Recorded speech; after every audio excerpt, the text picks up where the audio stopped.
मौलाना सरदार अहमद साहब रहमतुल्लाह अलैह के पास ना एक बूढ़ी अम्मा अपना बेटा छोड़ गई। तो हजरत साहब ने को 2 4 5 महीने रखा। तो बाद में उसकी अम्मा को बुला के कहा कि भाई तू बेवा है, बेटा तेरा यतीम है, मैं नहीं चाहता कि इसका वक्त ज़ाया हो।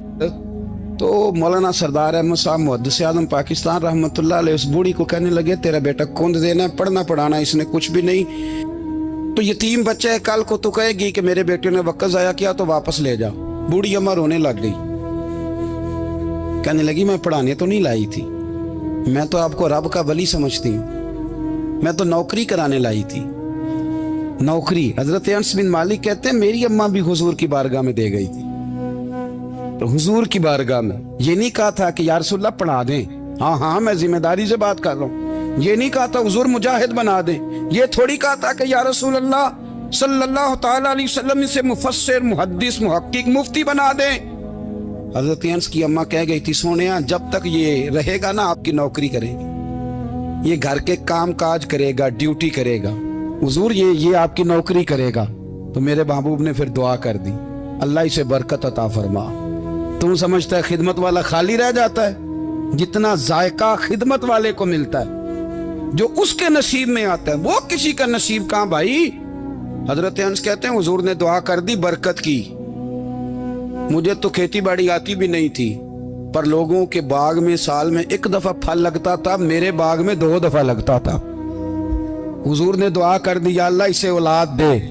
फरमाते हैं मेरे बेटे, मेरे पोते, मेरे नवासे, मेरी बेटियां, फरमाते हैं मैं जिंदा हूं और मेरी 100 औलादे मौजूद हैं। परेशान हो गया 100 सुन के बच्चे 2 ही अच्छे, 100 औलादे मेरी मौजूद हैं। हजरत अनस बिन मौलाना सरदार अहमद साहब के पास ना छोड़ गई बच्चा, कहने लगी हजरत जी मैं को पढ़ाने के लिए थोड़ा छोड़ गई हूँ, मैं तो इसलिए छोड़ के गई हूँ कि आप मेहरबानी करें खिदमत कराएं।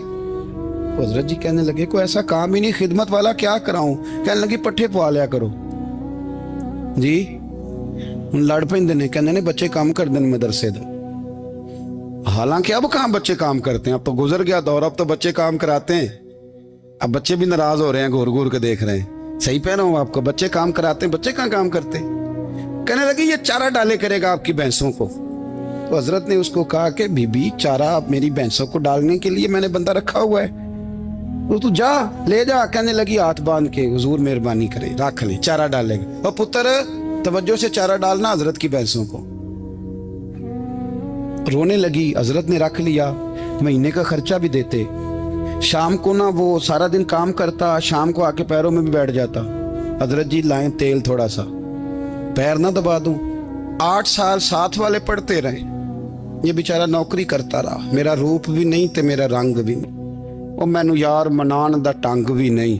कभी कभी ना हजरत बिलाल हबशी फारग होते ना तो नबी पाक की बारगाह में अर्ज करते हुजूर कोई काम तो नहीं, सारे हो गए, हुजूर जाऊं जरा, चले जाते। एक दिन सलमान फारसी कहने लगे या रसूलल्लाह ये बिलाल कहाँ जाता है। फरमाया जा देख के तो आ। हजरत सलमान वापस आए तो आके रोने लगे, कहने लगे सोनिया जब यहाँ से जाता है ना तो जाके सैयदा फातिमा की चक्की पीसनी शुरू कर देता, बीबी साहबा के काम करने लगता है, घर में जाके स्नैन की ड्यूटी करता है, वहां भी काम यहाँ भी काम। वो चारा डालता रहा, उसने चारा डाला। हजरत मुहद्दिस आज़म की भैंसों को दस्तारे फजीलत का वक्त आ गया, सारे पगड़ियां सजा के आ गए, आज दस्तार होगी। ये ना पीछे होके बैठ गया, चूंकि पढ़ा ही नहीं था तो दस्तार का है कि दस्तार तो उसकी जो पढ़ेगा, हमने तो पढ़ा ही नहीं, हमने तो यार पढ़ा, घर पढ़ा, ड्यूटी करी। हजरत मुहद्दिस आज़म रहमतुल्लाह अलैह के यहाँ जब ऐलान होने लगा ना कि अब दस्तार होगी, तो हजरत ने पहला ऐलान उसका फरमाया। तो मत जान ला बंदा कपड़े भी कदी कदी बदल देना। वो कहता है जिस हाल में भी था मैं पलट के देखने लगा कि पढ़ा पढ़ाया तो है, कोई शय नहीं, ये माजरा क्या है। पीछे से उठ के आए तो कहते हैं बाकियों की दस्तार किसी आलिम ने की, किसी सूफी ने की, लेकिन ये भैंसों को चारा डालने वाला जब आया तो मुहद्दिस आज़म ने फरमाया पगड़ी के बाल को कोई हाथ ना लगाए, ये सारी दस्तार मैंने करनी है। और फरमाते हैं हजरत बाल भी देते जाते थे और आंसू भी बहाते जाते थे, माथा भी चूमते थे, और फरमाते थे दस्तार के बाद चला तो नहीं जाएगा यार, मुझे तो इबादत भी नहीं रह गई, मुझे तो चाबियों को भी नहीं पता कौन सी कहाँ रहती है, जाएगा तो नहीं तू। वो रो पड़ा, कहने लगा सोने जाए तो वो जिसके पल्ले कोई शय हो, आता जाता तो है कुछ नहीं, मुझे किसने रखना है, मैंने कहाँ जाना है, इधर कहाँ तो इधर ही रहूंगा। वो उस तालिब इल्म के सारे उस्ताद भाई कहते हैं उसने दस्तार कराई, पढ़ा पढ़ाया कुछ नहीं, पर जो मसला अड़ जाता था ना, वो जो अड़ जाता था ना, वो जाके उससे पूछते थे तो किताबें खोलने की जरूरत नहीं पड़ती थी। मौलाना अमजद अली साहब आजमी रहमतुल्लाह अलैह फरमाते हैं यकदम आला हजरत का दरवाजा खुला, ये भी मेरे आला हजरत की जिंदगी है, इसे भी देख, यकदम दरवाजा खुला तो बूढ़े इमाम के पैरों में जूता कोई नहीं, और आला हजरत सर पट दौड़े। मैं करीब गया, मैंने कहा हुजूर मैं सदके जाऊं, कहां जा रहे हो? कहने लगे किसी ने बताया मेरा मुर्शद का बेटा रेलवे स्टेशन से गुजरने वाला है, अमजद अली देर न कर यार, कहीं शहजादा नाराज ना हो जाए, मेरे मुर्शद का बेटा, मेरे शेख का पोता, यार जरा जल्दी कर। कहते हैं आला हजरत दौड़े रेलवे स्टेशन पे, उन्हें अगर फतवे लिखने आते थे किल के रजा है खंजरे खूंखार बरकबार, तो वो ये भी कहा करते थे कैसे आकाओं का बंदा हूं रजा, बोल बाले मेरी सरकारों के। दौड़े गए रेलवे स्टेशन पे, और बूढ़े शेख सदरुल शरिया कहते हैं मैंने कहा हुजूर मैं ना चला जाऊं? कहने लगे ना पुत्र, मैंने बड़ा नमक खाया उस घर का, मैंने बड़ी नौकरी करी है, मेरी अपनी ड्यूटी है, तुम्हारी तो नहीं ना। मेरे शेख फरमाते रेलवे स्टेशन पे हजरत खड़े हैं तो एक मुसाफिर उतरता, उसके करीब जाते अदब से सलाम लेते तो कहते मारेरा शरीफ से तो नहीं कोई आया? कहते वो मुसाफिर गुजर जाता, दूसरा आता तो फिर करीब जाते, कहते ओ उसके आस्थाने से तो नहीं आए, उधर से तो नहीं कोई आया। कहते सारे गुजर गए, जिन मुसाफिरों ने उतरना था उतर गए, ट्रेन चल पड़ी। तो मैंने कहा हुजूर किसी ने आपको गलत इत्तला दी थी, शहजादे तो आए नहीं। कहने लगे यार इत्तला गलत थी या ठीक थी, पर यहाँ तक आने का मजा बड़ा है, आप समझ सकते हैं। आला हजरत के दो बेटे हैं, हुज्जतुल इस्लाम मौलाना हामिद रजा खान साहब और मुफ्ती आज़म आलम इस्लाम, दोनों शहजादे इतने बड़े शहजादे थे कि दोनों अपने अपने वक्त के सबसे बड़े मुफ्ती हुए। ये भी तो मेरे आला हजरत है ना, इसको भी तो जरा समझो ना। खुशकी और फिर खुशकी और फिर खुशकी। एक दिन पीर साहब ने कहा नूरी मियाँ साहब क्या अहमद रजा यार वो भैंसें रखी हुई हैं तो उनको ना गीदड़ आके तंग करते हैं, तो दो कुत्ते मिल जाए ना कभी तो चलो रात को पहरेदारी करेंगे, दो कुत्ते मिल जाएं। मैं अक्सर सोचता हूँ क्या आला हजरत तो आलिम थे, उनका कुत्तों से क्या लेना देना। हजरत जी आपने कुत्तों की बात करनी थी तो किसी दुनियादार से करते, दो कुत्ते मिल जाएं तो जरा जानवरों की देखभाल करेंगे। फरमाया हुजूर सवेरे ही आ जाएंगे। भाई आपका तो ये शुगर ही नहीं, तो आप कहां से लाएंगे? दिन चढ़ा तो दोनों बेटों के गले में रस्सियां डाली। आला हजरत को सिर्फ आप फतवे की रोशनी में देखते हैं, आपको उस शख्स के दर्द का नहीं पता, उसके जायके का नहीं पता, वो किस स्टेज का आदमी है, स्टेटस क्या है तरीकत में, शरीयत में, इश्क में। दोनों शहजादों के गलों में रस्सियां और पकड़ा हुआ है। तो नूरी मियाँ साहब कहते मैं चारपाई पे बैठा था तो नीचे बिठाल दिए दोनों बच्चे। मैं उठ के खड़ा हो गया, मैंने कहा मौलाना ये क्या? कहने लगे हुजूर ड्यूटी भी करेंगे और रोटी भी नहीं मांगेंगे। जिन्हां तना विच इश्क न रचिया कुत्ते ना थी चंगे, मालक देकर राखी कर दे साबर भुखे नंगे। किधर गया ज़ौक़, किधर गया वो दर्द? और फिर जब बारी आई रसूलुल्लाह के प्यार की, जब बारी आई नबी पाक की मोहब्बत की, तो फिर फाजिल बरेलवी का कद अगर लिखने में कमाल है ना, तो महबूब के प्यार करने में भी कमाल। उन्होंने ना सारी जिंदगी यानी सारी जिंदगी ये कह के गुजार दी कि इश्क तेरे सदके जलने से छुटे सस्ते, जो आग बुझा देगी वो आग लगाई है। एक सैयद साहब थे, मकान बन रहा था आला हजरत का, तो सामने ना बिल्कुल लाइब्रेरी थी। तो جب مکان بن رہا ہوتا ہے تو تب سارے مستری مزدور اندر ہی ہوتے ہیں، تو سب کا آنا جانا تھا، سب لوگ آتے جاتے تھے بلا جھجک۔ تو وہ سید صاحب بھی ایک دن آ گئے، سامنے لائبریری میں ملے، پھر چلے گئے۔ کچھ دنوں کے بعد گھر مکمل ہو گیا، اب عورتیں بھی آ گئیں، تو شاہ جی کو پتہ نہیں تھا۔ وہ پرانا ہی ماحول سمجھ کے نا، مولانا ظفر الدین بہاری کہتے ہیں پرانا ہی ماحول سمجھ کے تو اندر آ گئے، اور جیسے ہی اندر داخل ہوئے سامنے گھر کی عورتیں دیکھی تو شاہ جی معذرت معذرت معذرت کرتے پریشان ہو گئے، اور پھر جب دوبارہ پلٹنے لگے تو اعلیٰ حضرت دوڑ کے گئے، ہاتھ چومے، کہنے لگے شاہ جی آپ کو تو پتہ نہیں تھا، اور آپ مہربانی کریں یہ معذرت والا لفظ واپس لیں، یہ میرے گھر کی عورتیں نہیں، یہ تو سیدوں کی باندیاں ہیں، یہ تو نوکرانی ہیں، تو آپ مہربانی کریں، یہ انداز آپ کا جو ہے یہ درست نہیں، آپ مہربانی فرمائیں اندر آئیں۔ اور پھر سارے خاندان کو لے کے پردے کے پیچھے کھڑا کیا اور کہنے لگے شاہ جی کو غلطی لگ گئی، انہوں نے ہم سے معذرت کی، اب ہم سارے مل کے ان سے معذرت کریں، اس لیے کہ یہ رسول اللہ کا خاندان۔ یار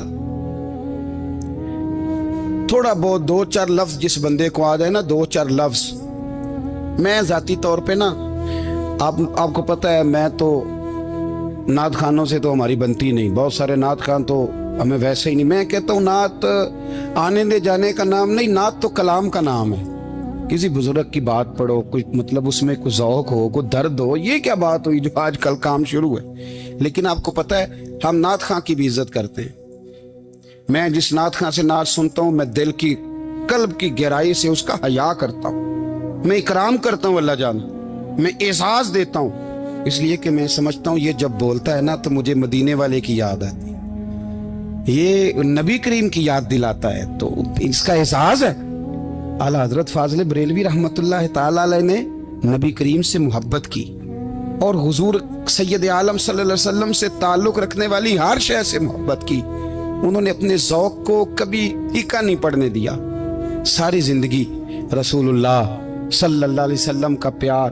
تھوڑے دو چار لفظ میری طرح کسی شخص کو آ جائیں تو وہ ادب اداب کے دائروں سے نکل جاتا ہے، وہ ہر چیز کو کلو کال کے ذائقے میں رکھتا ہے، اس لیے ملا رومی فرمایا کرتے تھے سیٹھ آدمی ہونا جیب میں پیسے ہوں تو اس کا پیر کوئی نہیں ہوتا، اگر کوئی عہدہ مل جائے، بندہ کسی درجے پہ پہنچ جائے تو اس بندے کا بھی مرشد ہے، اور اگر چار لفظ پڑھ جائے تو اکثر میری طرح کے بندے خلیفے ہوتے ہیں، مرید نہیں ہوتے، ناراض تو نہیں ہو گئے آپ لوگ، میری طرح کے لوگ نا خلیفے ہوتے ہیں، بتاتے ہیں 14 جگہ کا خلیفہ ہوں تو سوال یہ ہے کہ غلام کس کا ہے، میری خلافتیں، او خدا کے بندے غلامی اصل چیز ہے۔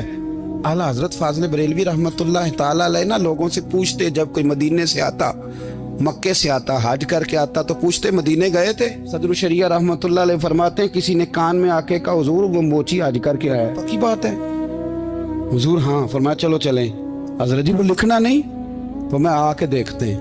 حضرت مہمان اوے آ کے دیکھتے ہیں، کہتے دوڑنے لگے، وہ جوتے گانٹ رہا تھا، جا کے پوچھا حج کر کے آئے ہو؟ کہا ہاں۔ مدینہ شریف گئے تھے؟ وہ جس بندے کے پاس لوگ تاریخیں لینے جائیں تو ٹائم نہ ملے، بھائی آج مدینے گئے تھے؟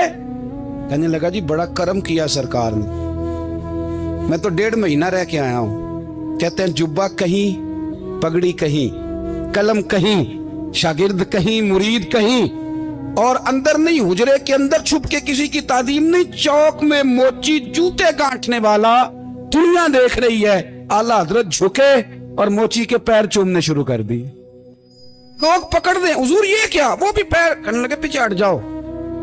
یہ وہ قدم ہے جو میرے مصطفیٰ کریم کے در دولہ سے ہو کے آئے، حرم کی زمین اور قدم رکھ کے چلنا، میرے سر کا موقع ہے ہو جانے والے، یہ ذائقہ، یہ درد۔ تو اعلیٰ حضرت نے نا ذوق والی زندگی گزاری، ادب والی زندگی گزاری، پریم والا وقت گزارا، عشق والا وقت گزارا۔ حضرت بلال حبشی کبھی سپاہ سالار بنے تھے کسی جنگ میں، کسی صوبے کے گورنر بنے ہوں؟ بولو تو صحیح یار۔ ان کا تعارف کیا تھا؟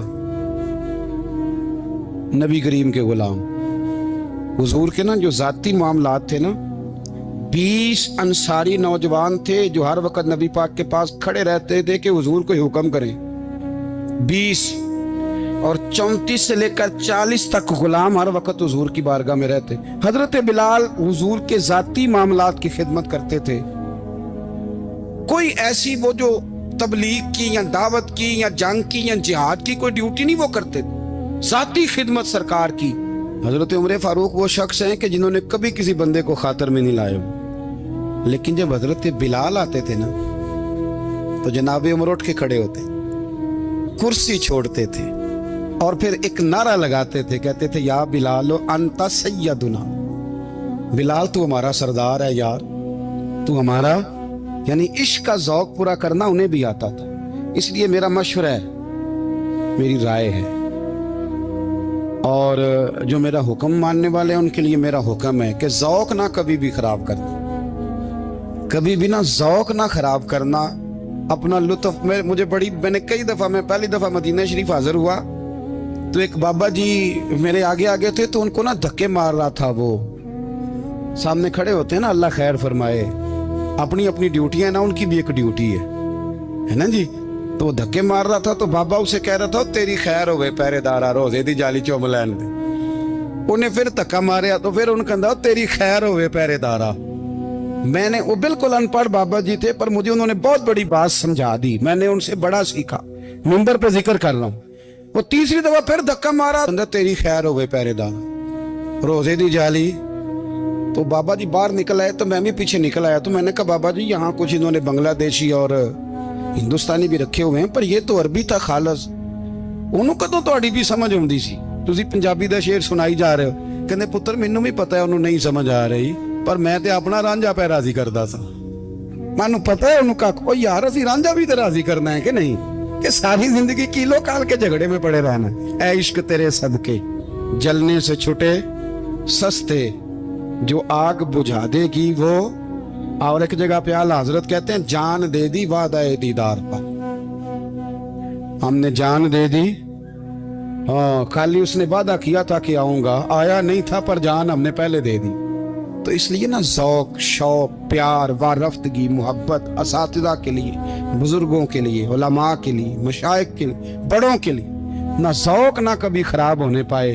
اللہ آپ کو سلامت رکھے. اور کچھ دعائیں میں نے دے دی ہیں, کچھ اللہ جانتا ہے میرے دل میں ہیں, وہ میں دیتا رہتا ہوں. اللہ آپ کو ہمیشہ شاد و آباد فرمائے. قرآن مجید نے ارشاد فرمایا الا بذکر اللہ تطمئن القلوب, فرمایا خبردار ہو جاؤ اللہ کے ذکر میں ہی دلوں کا اطمینان ہے,